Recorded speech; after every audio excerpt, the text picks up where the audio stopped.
from Open Whisper Systems, a smartphone app that lets you chat and make calls with end-to-end encryption. This video is provided for information only. It cannot replace the advice of a trained security professional.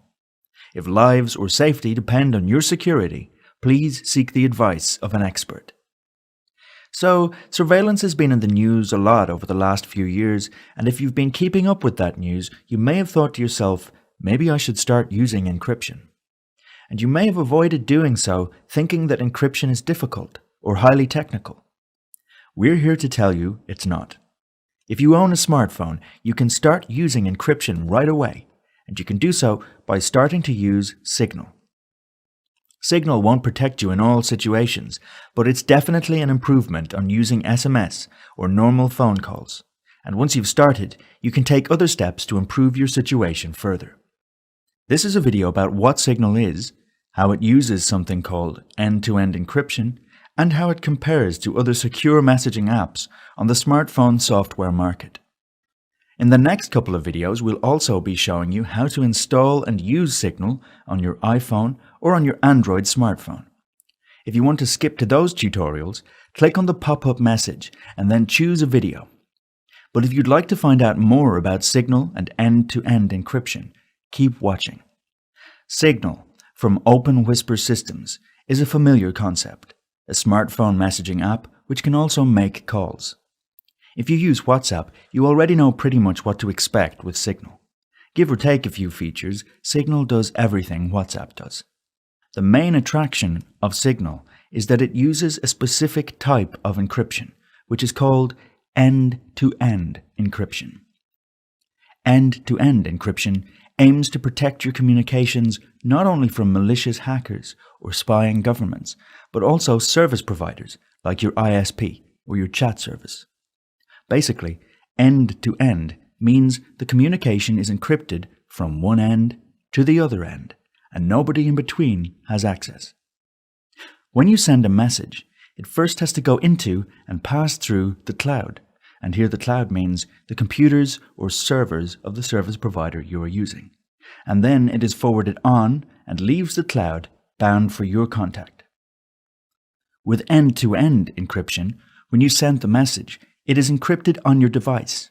It passes through the cloud completely encrypted, and then it is, and only can be, decrypted on the device it is sent to.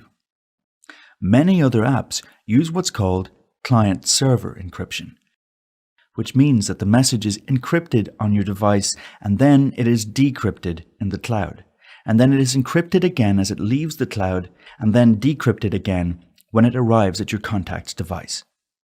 And it's worse than that, because the message doesn't just pass through the cloud. Normally a log of every message you ever send stays there forever. So as you can see, if you're using client-server encryption, whoever is in charge of the cloud service can read your messages. And not only that, but a hacker or an intelligence agency could hack the cloud, and then they'd have your messages. Or a government agency could use the law to coerce a service provider to hand over all of your messages. And you probably don't want that. But if you use end-to-end encryption, none of that can happen, because even though the message passes through the cloud, it cannot be read. And so all anyone sees is undecipherable code. Signal was one of the first apps to take end-to-end encryption seriously on smartphones.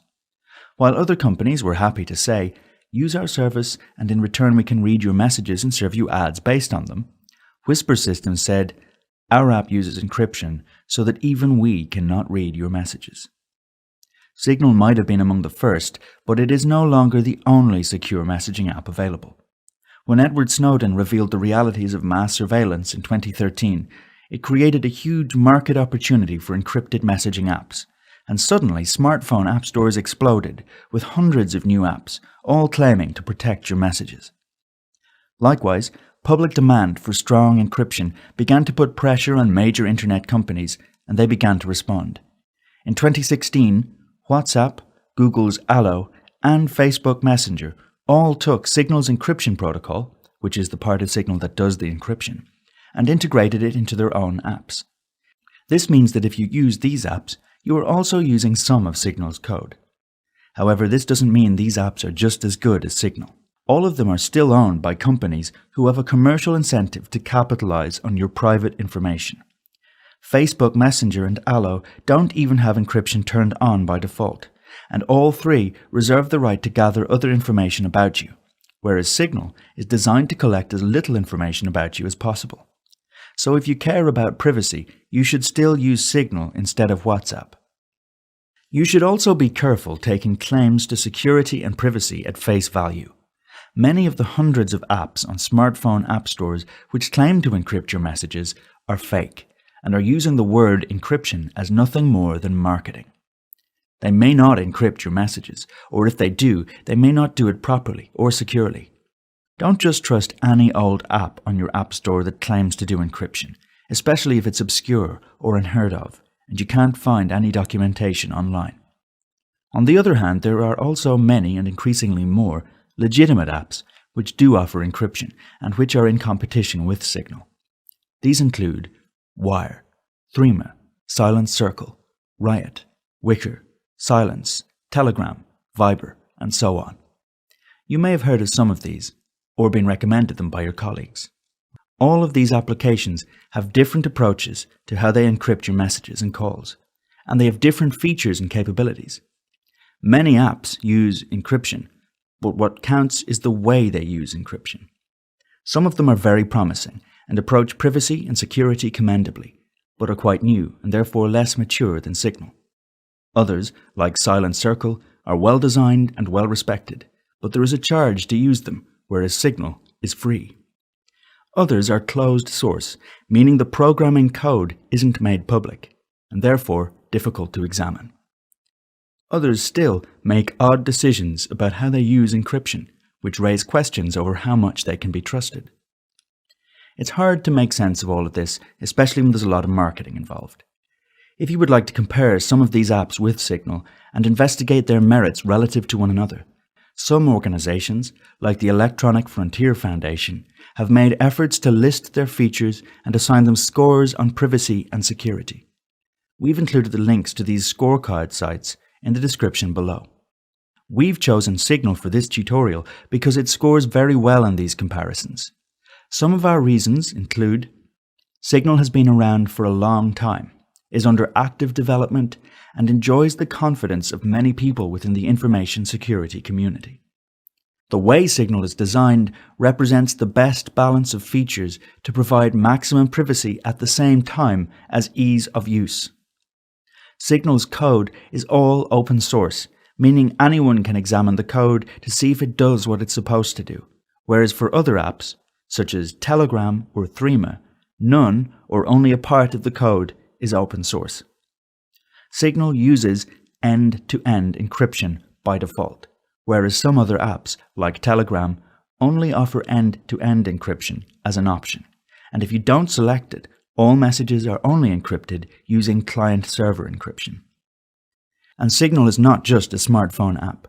You might get tired of constantly typing on a screen keyboard, or desire the ability to use Signal while using your laptop or desktop computer. Well, this is actually possible.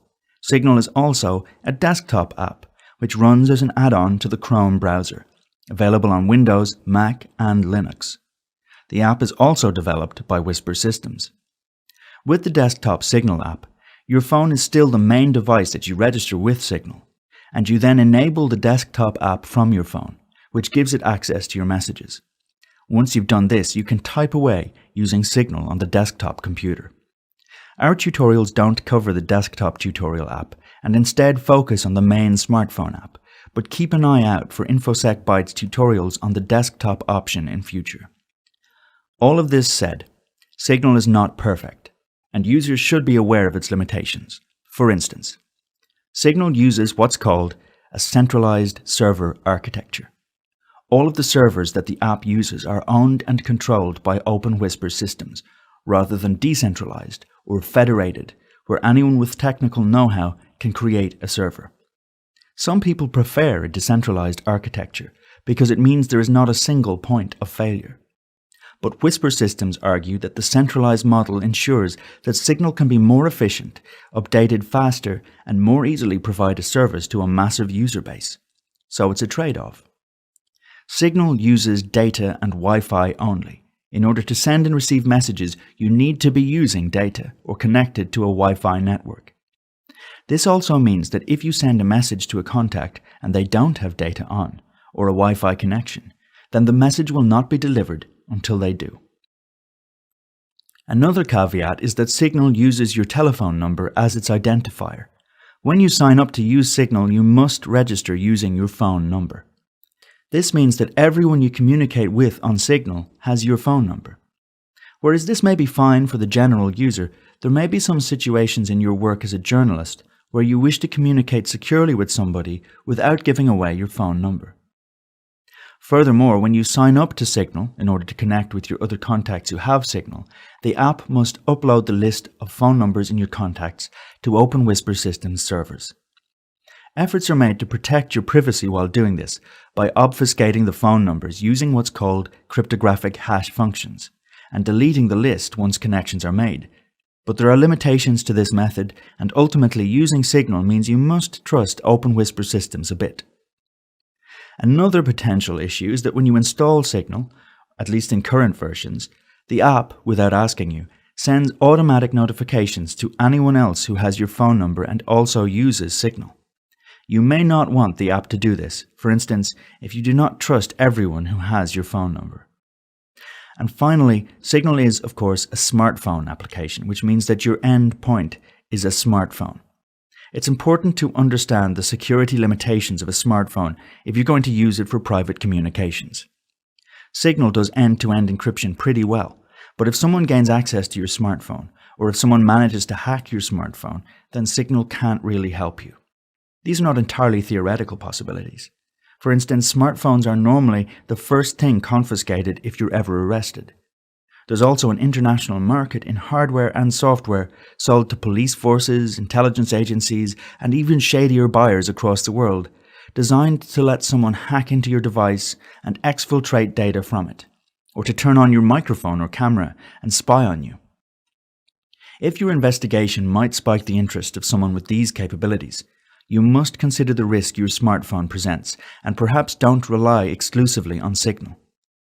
Another issue is that even though Google and Apple do a lot of work trying to keep Android and iOS secure from these kinds of viruses and exploits, Apple definitely has the lead in this. This is because all iPhones are updated directly by Apple within hours of a new security update, whereas most Android smartphones have a custom version of Android made by the phone manufacturer. Even though Google creates timely patches and security updates, Android users rely on their phone manufacturer to push those updates to their phones. Sometimes it takes months, and sometimes they just don't bother at all. As a result, the Android security ecosystem is inferior to that of iOS. Besides smartphone security, you must also consider smartphone privacy. Neither Android nor iOS are designed for maximum privacy. For instance, your Android smartphone is linked to your Google account, and by default sends lots of information about you to Google, such as your location, your usage habits, even the Wi-Fi networks in your area. Your iPhone also sends home information about you. Anyone with access to this store of data, such as government agencies with valid warrants, can deduce a lot of information about your movements, who you associate with, and what you do. Depending on what kind of work you are doing, this might not be ideal for you. Smartphones are also phones, and the underlying infrastructure is the terrestrial cell phone network, which is, again, not designed with privacy in mind. Using a cell phone gives away lots of information about you to service providers, such as your rough location. This information is also available to police departments, which often possess special equipment designed to track you using your mobile phone. If you want to stay anonymous, it's very difficult to do using a cell phone. This tutorial is provided to show how to communicate privately by using Signal Private Messenger, but Signal doesn't protect you from the wider risks of using smartphones. It's good for generally keeping your messages private, but if you're a journalist working with sensitive sources, your personal or work-issued smartphone may not be the best place to conduct conversations with them. You may want to look into operating a separate phone, or avoid using a smartphone entirely and instead using a laptop computer with a special operating system that has been designed with security and privacy in mind, such as tails, or cubes, or subgraph. Keep an eye out for InfoSec Bytes videos about these options in future. All of this having been said, Signal really is an excellent piece of software, and it is improving all the time. It's easy to install and really intuitive to use, so if you haven't used it before, we recommend you get using it right away. In the next